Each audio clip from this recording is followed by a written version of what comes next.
Well, we've been hearing about the unrest in Swaziland. We cross over now to Swaziland and joining us on the line we have Zweli Martin Dlamini, the editor of Swaziland News. Zweli, a very good morning to you and welcome to Radio Islam International. Morning. How are you on Radio Islam? Oh, we're fine. We're good. Tell us about these protests. What sparked the protests? What got the protests going in the first place? Yeah, this protest was sparked by reports of police brutality. They started about 4 weeks ago, but this protest later manifested into demands for democratic reforms. So now the citizens are demanding that King Mswati must hand power to the people.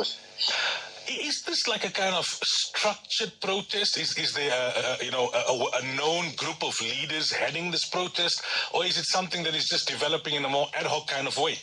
Okay, this protest was sparked by demands, as mentioned, demands for democratic reforms. We had about 3 MPs who raised issues in Parliament on behalf of the people, demanding that at least the people must be allowed to elect their own prime minister, and a new democratic government must be established. Because, as you know, in Eswatini, the king is an absolute monarch and is above the law. So it's not a democratic country. Where is the king? Is he still in Swaziland or has he fled? Some say he's in Johannesburg. Yeah, we have reported that he fled the country, but the government is disputing that, saying the king is still in Eswatini. So, but the information that we have is that he fled the country. By now, if he was in Eswatini, he should have addressed the nation. What's the situation like currently? Some reports suggest that it's complete chaos, that everything has broken down, this widespread looting and damaging of property and just widespread chaos. Yeah, it's widespread chaos. What the government did thereafter, they shut down the internet to make sure that they control the information that is reaching the world. But as we speak now, the Eswatini is spinning and the internet has been shut down for the past 2 days. Sometimes the government will reconnect it maybe for 1 hour and later disconnected it. So it's a complete chaos. For now, it's a struggle to even reach our sources, but we are trying to make sure that we provide the information as accurate as possible. What about a kind of third force or criminal element? Are they now being very opportunistic and looting whilst the legitimate protests continue? Yeah, of course. In situations like this, you find that criminals are taking chances to loot. So we are seeing those things happening, and it's intensifying. But the most complicated part is that the criminal elements are perpetrated by members of the security forces. We are seeing soldiers, police, and correctional services beating and killing people. So that is the very, very concerning in this regard.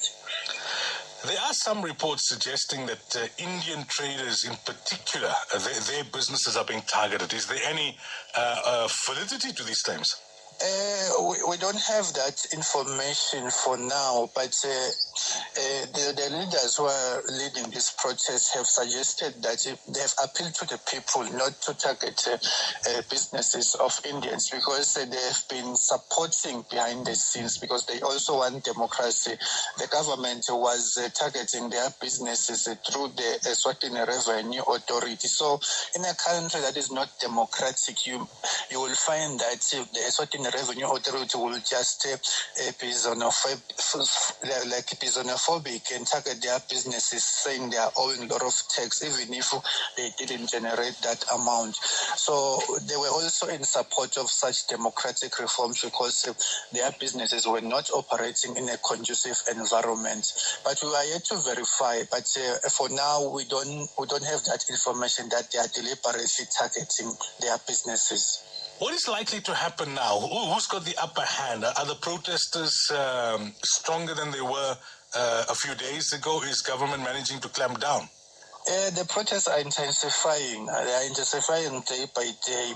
And with the African National Congress in South Africa has issued a statement, and other political parties calling upon the SADC organ to intervene in Eswatini.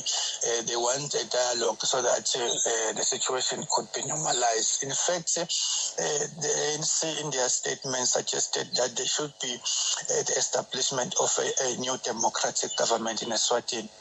Should SADC play a role? Can South Africa play a role? Yes, of course, the role of South Africa in this regard is highly fundamental, on the sense that South Africa is the major trading partner to Eswatini. So, in as far as politics are concerned in Eswatini, South Africa can play a major role in facilitating the transitional process to usher the country into a new democratic dispensation.